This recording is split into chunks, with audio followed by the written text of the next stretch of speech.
Hey guys, I'm back with a couple new books to our library. This one is called A Friend for Henry. It's written by Jenn Bailey and illustrated by Micah Song. This book was donated by Amber McGregor and Ethan and Lily. And A Friend for Henry.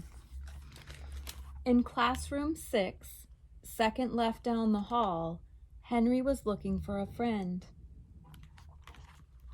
It couldn't be Gilly, who circled her fishbowl. She's quiet, thought Henry, but she can't play on the swings. It couldn't be Mrs. Magoon, who knew about hugs. She shares, he thought, but she has to. Could it be someone else in classroom 6?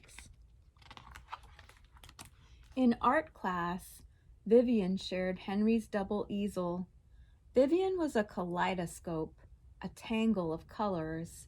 She had ribbons and clackety shoes. She knew every pony song. Her fingernails were painted like rainbows. When I get paint on my fingers, Henry said, I wash it off. Vivian waved her hands too close to Henry's face. My mommy painted them. Aren't they pretty? Painting on people is against the rules, said Henry. Did your mommy get in trouble? No. Henry lowered his voice. Did you get angry? Why should I? But Vivian was very angry later. He ruined them.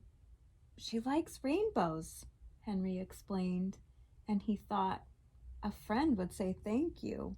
So I think he ruined her paints. Pretty sure he ruined her paints. Reading time was Henry's favorite. My friend will like it too. It was Henry's turn to put out the carpet squares. He tucked the blue ones next to the brown ones, green in the very middle. All the edges met and the corners fit perfectly. Reading time, shouted Samuel. My favorite! Samuel was a thunderstorm, booming and crashing. He was kind of scary if you didn't have your blanket.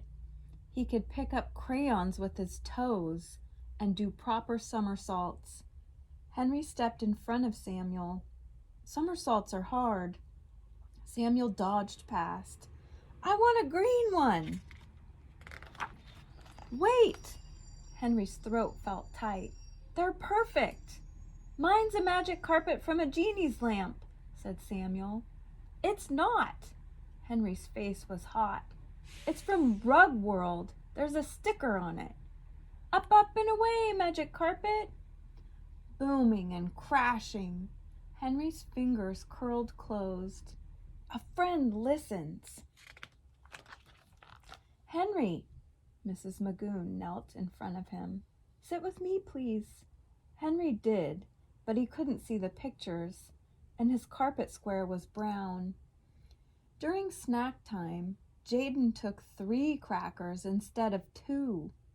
At recess, Riley dug up worms and let them use the swings.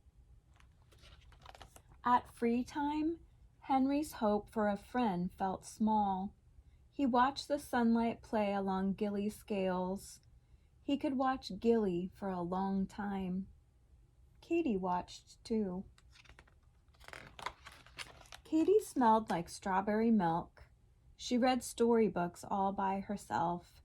She slid down the big slide, sometimes backward.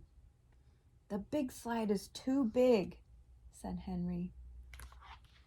Gilly floated past. She's shimmery, said Katie. But she doesn't blink, said Henry. What does she do? She blurps pebbles, Henry thought, and breathes underwater, and turns sunshine into color. Henry hunched into his sweatshirt. Fish things?